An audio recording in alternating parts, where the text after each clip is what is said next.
చాలా మందికి ఆ పిలుపు అంటే అర్థం కాదు. హల్లెలూయా. అసలు దేవుడి పిలుపు, దేవుడు చాలా మంది ఏమన్నాడు, మన ఒక ఆయన అన్నాడు దేవుడి పిలుపు లేదంట. అమ్మా ఏం లేదంట, దేవుడి పిలుపు లేదంట. ప్రవక్తల కాలంలో పాత నిబంధనలో ఉన్నదంట, యేసుప్రభు కాలంలో ఉన్నదంట, అపోస్తుల కాలంలో ఉన్నదంట.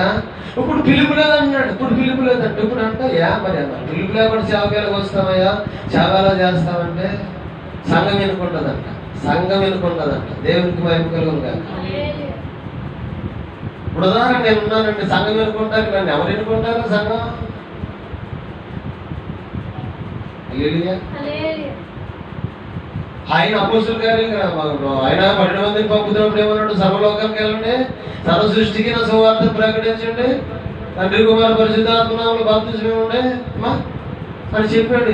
పంపినప్పుడు ఎక్కడ వెళ్ళినప్పుడు ఎవరైతే సువార్తని నమ్ముతారో అక్కడ సంఘం బాప్తిస్మం అవుతుంది, అక్కడ సంఘం కట్టబడుతుంది. అంతే తప్ప సంఘం ఎన్నుకోండి. పాత నిబంధన కాలంలో సంఘం ఎన్నుకునేది.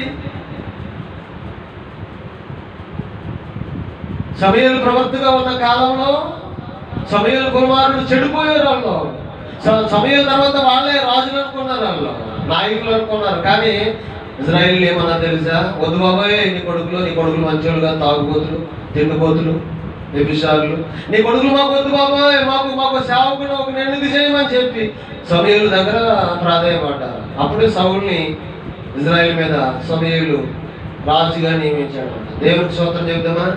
పాత నిబంధన గ్రంథంలోనే సంఘం ఎన్నిక చేసేసి సేవకుల్ని ఎన్నిక చేసుకున్నది. కొత్త నిబంధనలోకి వచ్చినాక ఆయన పంపాడు. అపోస్తుల కార్యంలోకి వచ్చినాక పౌలు గారు కూడా మనం చూడవచ్చు. పౌలు గారి ప్రయాణంలో ఆయన సావాసం ఇల్లు అడుగుపెట్టి ప్రతి గ్రామంలో ఎవరెవరు ఆయనకి సహకారంగా సంఘం ఎక్కడెక్కడ సంఘాలు ఏర్పరచబడి సంఘం ఎన్నుకోలేదంటే పౌలు గారిని. పౌలు గారు వెళ్ళిన చోట సంఘం ఏర్పడ్డది. స్తోత్రం చెప్తాం గట్టిగా. పిలుపు లేదన్నాడు మాయనుడు. పిలుపు లేకపోతే సేవ ఎక్కడ చేస్తాడు? సంఘం ఎన్నుకున్నదంటే 50 మంది 50 మంది ఉంటారు. వాళ్ళు 102 సంఘాలు, కొన్ని సంఘాలు ఉంటాయి. ఆ సంఘాల్లో సేవ చేసే వాళ్ళు ఉంటారు. అందరూ ట్రైనింగ్ ఏముండదు. వాళ్ళు నడిచిన కూర్చోవాళ్ళు, లేగాలి అందరూ. అది సంఘం ఎన్నుకోవడం అంటే. హల్లెలూయా. కానీ పిలుపు ఉన్నవాడు అలాగే చేయడు సేవ, ఏర్పాటు ఉన్నవాడు అలా చేయడు సేవ. గ్రామానికి వెళ్తాడు. గ్రామంలో దేవుడు ఎక్కడ ఆయన మరి పిలుపు ఏర్పడుందో ఆ స్థానంలో అద్భుతాలు చేస్తాడు, ఆశ్చర్య కార్యాలు చేస్తాడు. సంఘం అక్కడ నిర్మాణము దేవుని ఆత్మచేతనే నిర్మాణం అక్కడ కలుగుతుంది. స్తోత్రం చెబుతాం గట్టిగా. అందుకే 2 పేతురు పత్రికలు ఏమన్నాడు ఇక్కడ 10వ వచనంలోను, అందువలన సహోదరులారా మీ పిలుపును ఏర్పాటును నిశ్చయత చేసుకున్నటకు మరి జాగ్రత్త పడుడి. మీరిట్టి క్రియలను చేయువారైతే ఎప్పుడు తొట్టిల్లరు అలాగున మన ప్రభువును రక్షకుడును యేసుక్రీస్తు యొక్క నిత్య రాజ్యం ప్రవేశం మీకు సమృద్ధిగా అనుగ్రహించబడుతుంది. దేవునికి మహిమ కలుగును గాక. మీ పిలుపును ఏర్పాటును వాక్యం వింటున్నారా? ఆమె ఈ ప్రార్థన అయిపోయిన తర్వాత వాక్యం అడుగుతాను. నేను ఎప్పుడైనా మీకు ఏమేమి చెప్పాను అన్నీ మీరు రాసుకున్నారో లేదు నాకు తెలియదు. కాంతాల మీద రాసుకున్నారో లేదా బైబిల్ మీద రాసుకున్నారో మీరు హృదయం మీద రాసుకున్నారో నాకు తెలియదు. ప్రతిదీ కూడా నాకు వివరించి చెప్పి వెళ్ళాలి. హల్లెలూయా. అయ్యి బాబా అనుకుంటున్నా దేవుడు. హల్లెలూయా. అమ్మా చెప్పి వెళ్ళాలి.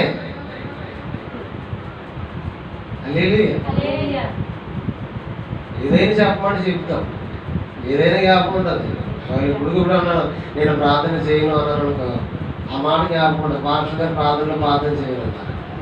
ఒక ఇంటికి రమ్మన్నారు అనుకో, రానన్నాను అనుకో, పాస్టర్ గారు ఇంటికి అది జ్ఞాపకం ఉంటుంది. ఇంటికి రానన్నాడు జ్ఞాపకం ఉంటుంది, చేయనన్నాడు జ్ఞాపకం ఉంటుంది. ఒకవేళ ఏదైనా సందర్భంగా ఏదైనా వస్తే ప్రార్థన చేయాలి కదన్నా అనుకో, ఏదైనా వస్తే చేయాలని అంటే ఏదో రావాలన్నాడు అయినా అది మాత్రం జ్ఞాపకం ఉంటుంది. కానీ వాక్యము జ్ఞాపకము ఉండదు. దేవునికి మహిమ కలుగును గాక. అది బైబిల్ గ్రంథంలో ఏమన్నాడు? అందువల్ల సహోదరులారా మీ పిలుపును ఏర్పాటును నిశ్చయం చేసుకున్నటకు మరి జాగ్రత్త పడండి. వెరిటి క్రియలను చేయవారైతే ఎల్లప్పుడూ అంటే ఎలా ఉంటాడు? తొట్టిల్లరు మన ప్రభు అయిన రక్షకుడు యేసుక్రీస్తు యొక్క నిత్య రాజ్యంలో ప్రవేశము మనకి లభించను. దేవునికి మహిమ కలుగును గాక. నిజమే. ఈ రోజున అంటే పరిశుద్ధాత్మ దేవుడు నీ పిలుపుని ఏర్పాటు నువ్వు ఏ స్థితిలో ప్రభువులోకి వచ్చావు అది మర్చిపోకూడదు. మళ్ళీ వెనక్కి వెళ్ళిపోకూడదు. కుక్కతన వాంతికి నేను పంది పొరతకి వెళ్ళినట్టు మళ్ళీ మనము బాప్తిస్మం అనేది ఒకటే, స్త్రీ పురుషుడికి వివాహం అనేది కూడా ఒకటే. 2-3 ఉంటాయంట వివాహాలు. ఉంటాయా? 2-3 ఉంటాయా వివాహాలు? 2-3 సార్లు చేసుకుంటారు పెళ్ళి. ఒకసారి పెళ్ళి అనేది కర్మదినాలు చాలుగా మనసు సరైన ఆ ఉదయం ఆ మనసు చెడిపోతే కనుక 2-3 పెళ్ళిళ్ళు చేసుకుంటుంది అమ్మగారు, లేదా 2 పెళ్ళిళ్ళు చేసుకుంటాడు అయ్యగారు. సంఘంలో కూడా కొందరు ఏం చేస్తారంటే ఈ సంఘం కాదు నా సంఘం, ఆ సంఘం కాదు ఈ సంఘం. ఎప్పుడు వెళ్తారంటే ఎప్పుడైతే తమ మనసు మంచిగా చెడిపోతుందో అప్పుడే సంఘాన్ని విడిచిపెట్టేసి తిరుగుతూ ఉంటారు, గాలి తిరిగినట్టుగా. హల్లెలూయా చెప్పండి. హల్లెలూయా. అటువంటి వాళ్ళకి విలువ ఉండదు. ఉంటుందా? విలువ ఉండదు. ఎక్కడే గుంటోడైనా శాతకానుడైనా అటువంటి వాడైనా చేసుకున్న తర్వాత ఆడితో సంసారం చేస్తే ఆడితో పిల్లలు కట్టి కుటుంబాన్ని కట్టుకుంటే అక్కడే విలువ ఉంటుంది. స్తోత్రం చేయడం కంటే సేవకుడైనా సరే నువ్వు అక్కడ ఎక్కడైతే బాప్తిసం పొందుకున్నావో అది ఎటువంటి వాడు, ఆడు మానుడా మాది కూడా హల్లెలూయా. ఆడు పాప లేదా ఇంకోడా ఎక్కువడైనా సరే బాప్తిసం పొందుకుని రక్షించబడిన తర్వాత నువ్వు 10 సంవత్సరాలు అయిపోయిన తర్వాత మాలోడి సంఘము లేదా మాదిగోళ్ళ సంఘము, మాదిగోళ్ళ దగ్గరికి వెళ్తున్నారు, మాలల దగ్గరికి వెళ్తున్నారు. ఎవడో అంటాడు నేను నీ విశ్వాసం పాడు చేయటానికి, నీ భక్తి పాడు చేయటానికి. దేవునికి భయం కలుగును కాక. అలాగని చెప్పి 15 సంవత్సరాలు అయిపోయిన తర్వాత వాళ్ళు ఎవరో అంటున్నారు, ఇలాగ ఎవరో అంటున్నారు, అయ్యి బాబు నాకు సిగ్గేస్తుంది, ఈ మందిరానికి రావడానికి అంటుందంటే బాలసుగారు కాదు. హల్లెలూయా. వద్దు. ఒకప్పుడు నువ్వు ఎప్పుడు ఏ స్థితిలో పిలువబడ్డావు, ఏ స్థితిలో నువ్వు బాప్తిసం పొందుకున్నావు, బాప్తిసం పొందుకుని ఏ స్థితిలో నువ్వు రక్షించబడ్డావు, ఆ స్థితి మర్చిపోకూడదు. ఈరోజు ఇల్లు కట్టుకున్నావు, కారు కొనుక్కున్నావు, బండి కొనుక్కున్నావు, ఈరోజు నీకు వాదా వచ్చింది, ఇప్పుడు గుర్తొచ్చిందా మాధవుడి సంఘం అని, మాధవుడి సంఘం అని. హల్లెలూయా. హల్లెలూయా. అన్ని బాగున్నాయి. ఇప్పుడు 4 ఏళ్ళు నోట్లోకి వెళ్తున్నాయి. ఇప్పుడు నీకు చీప్ అయిపోతున్నాడు. అందరితో తక్కువగా చదువుతున్నారు, నవ్వుకుంటున్నారంట. ఇప్పుడు సిగ్గేసిపోతుందంట. ఆ మాస్టర్ గారితో చెప్పింది, ఆ మాస్టర్ గారు చెప్పి బాధపడుతున్నాడు. హల్లెలూయా చెప్పండి. హల్లెలూయా. పెళ్లి చేసుకున్నప్పుడు తెలుదా గుంటోడని, పెళ్లి చేసుకున్నప్పుడు తెలుదా గుంటోడని, పెళ్లి చేసినప్పుడు తెలుదా రోడ్లను తిరుగుతాడని, పెళ్లి చేసినప్పుడు తెలుదా అప్పుడు తెలుదా బాప్తిసం పొంది రక్షించబడ్డప్పుడు తెలుదా నీకు మాలోడు మాదిగోడని. హల్లెలూయా. హల్లెలూయా.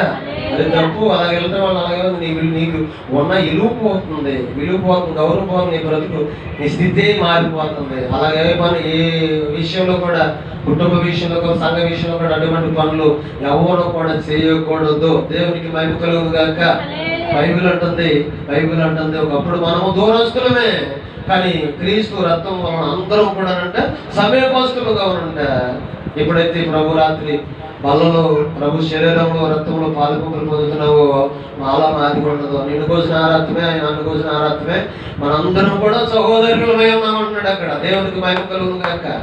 ఎవడో నీకు ఫీలింగ్ పెడతా ఉంటా, ఫీలింగ్ పెట్టి నువ్వు బాధపడి విశ్వాసాన్ని భక్తిని నీ పిలుపుని పాడు చేసుకుంటే ఎవరున్నట్టు, నీ పిలుపు ఏర్పాటును నీ భక్తిని పాడు చేసుకుంటే ఎవరున్నట్టు.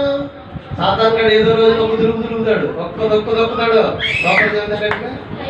నిన్ను చూడండి, ఆ మార్గం తప్పించడం కొరకాడు వాడు అటువంటి ఆలోచనలు ఉరేస్తున్నాడు అక్కడ. నువ్వు తప్పిపోతావని తప్పుకున్నప్పుడే వాడికి లోకువా, ఎప్పుడు దొరుకుతావా అని చూస్తున్నాడు. దేవునికి మహిమ కలుగును గాక. చెప్పండి గట్టిగా హల్లెలూయా. నిజమే. అందుకన్నాడు నీ పిలుపును నీ ఏర్పాటును చెప్పండి ఏం చేయమన్నాడు అమ్మా 10వ వచనంలో నిశ్చయం చేసుకుంటానికి జాగ్రత్త పడండి. దేవునికి మహిమ కలుగును గాక. లోకరీతిగానంట మనం చూడవచ్చు. 1 కొరింథీ పత్రిక అమలు చేయకూడదు. లోకరీతిగానంట 1 కొరింథీ పత్రిక 1వ అధ్యాయంలో 26వ వచనంలో ఉంటుంది.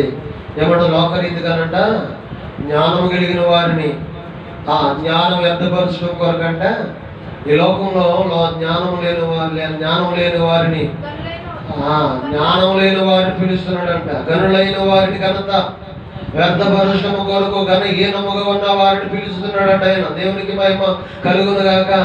బలవంతుల యొక్క బలము వ్యర్థపరచడము కొరకాయ బలహీనమైన వారిని మిమ్మల్ని నేను పిలుచుకొని ఉన్నాను. దేవునికి మహిమ కలుగును గాక. స్తోత్రం చెప్తాం గట్టిగా. అందుకే నీ పిలుపుని ఏర్పాటును ఒక్కసారి మనము నిశ్చయిత చేసుకోవాలి. ఏ స్థితిలో మనం పిలువబడ్డాము ఆ స్థితిలోనే ఆయనతో సావాసం కలిగి ఉండాలంట. కొరింథీ పత్రిక 7వ అధ్యాయం 24లో మనం ఆ మాటను సందర్భవచనాన్ని చూడవచ్చు. మొదటి కొరింథీ పత్రిక 7వ అధ్యాయము 24వ వచనంలో అంటున్నాడు ఆయన పౌలు గారు, ఏ స్థితిలో నువ్వు పిలువబడ్డావు ఆ స్థితిలోనే ఆయనతో సావాసం కలిగిన వారు. ఏ స్థితిలో పిలువబడ్డావు? నువ్వు డబ్బులో ఉండులో చూడండి, పదవులు చూడండి, మంత్రి పదవి రావచ్చు, ఎమ్మెల్యే పదవి రావచ్చు, ప్రెసిడెంట్ పదవి రావచ్చు, కార్లు ఉండొచ్చు, బంగ్లా లాస్టులు ఉండొచ్చు, నీ దగ్గర పనివారు అనేక మంది ఉండొచ్చు. ఎంతమంది ఉన్నా కానీ ఏ స్థితిలో ఉన్నామని లెక్కేసుకోవాలి.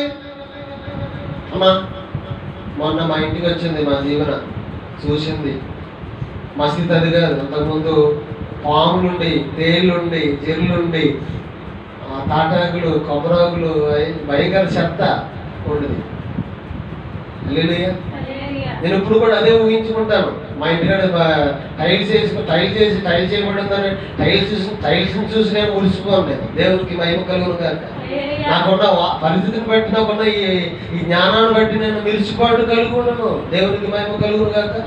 ఎన్నున్నా కానీ నా స్థితిని జ్ఞాపకం చేసుకుంటాను. అందుకే మనం ఏ స్థితిలో పిలబడ్డ ఇప్పుడు ఈ రోజు నువ్వు ఎన్ని కలిగి ఉన్నా, పదవి కలిగి ఉన్నా, ఆస్తి కలిగి ఉన్నా, జాబ్ కలిగి ఉన్నా, మరేం కలిగి ఉన్నా, నువ్వు డిగ్రీ చదువున్నప్పుడు కూడా నీ స్థితిని మర్చిపోకూడదు. ఆమె కీర్తన గ్రంథంలో ఉంటుంది కదా, ఎందులోను కీర్తన గ్రంథంలో ఉంటుంది. 113లో కవులు ఉంటుంది. పెంట కుప్పల మీద ఉన్న మడలు అంటే ఏం చేస్తున్నాడు ఆయన? చూడండి మాట చూద్దాం. కీర్తన గ్రంథము 113వ అధ్యాయములో మనం చూస్తే, ఆయన నేల నుండి దరిద్రులను లేవనెత్తువాడు. బాబా పెంట కుప్పల మీద ఉన్న మనలను లేవనెత్తిన వాడు ఆయనే.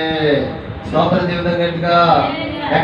ఎక్కడున్నామంటే ఒకప్పుడు అసలు జీవితమే లేదనుకున్నా, బ్రతకడం వదిలిపెట్టే జీవితమే లేదనుకున్నా, తినటం వదిలిపెట్టే అసలు బ్రతికే లేదనుకున్నాం, కనీసం వస్త్రం మాట వదిలిపెట్టే. కానీ అటువంటి స్థితిలో ఉన్న మనల్ని, కుప్పల మీద ఉన్న మనల్ని అలాగా నన్నైతే లేవనెత్తాడు. ఆమె చెప్పండి హల్లెలూయా. ఆయనకి సమస్త ఘనత కలుగును గాక. మీ అందరికి కూడా వందనాలు. మనందరం ఎందుకు పిలువబడ్డామంటే స్వాతంత్రులు ఇవ్వడానికి పిలువబడ్డాము. ఈ స్వాతంత్ర్యం ఎవరి వల్ల ఇవ్వబడదంటే క్రీస్తు వలన, అంటే ఆయన రాకడ వలన మనకి ఇవ్వబడాలి. మరలా దాచుకొని కాడికి ఎందుకు వెళ్ళకుండా నీ పిలుపు, నీ ఏర్పాటును కాపాడుకోవడానికి ప్రయత్నించి భక్తి మాత్రం వినవద్దు, ఎవరి మాట వినవద్దు. ఎంతో మంది ఉంటారు నీ విశ్వాసాన్ని, భక్తిని పాటు చేసే వాళ్ళు చాలా మంది ఉంటారు. హల్లెలూయా. నిజమే. ప్రార్థనకి వెళ్తున్నావా? అంత లెక్క వెళ్తున్నావా? హల్లెలూయా. నేను చెప్పేసి గోళం మంది ఉంటారు. పెళ్ళైన తర్వాత అబ్బాయి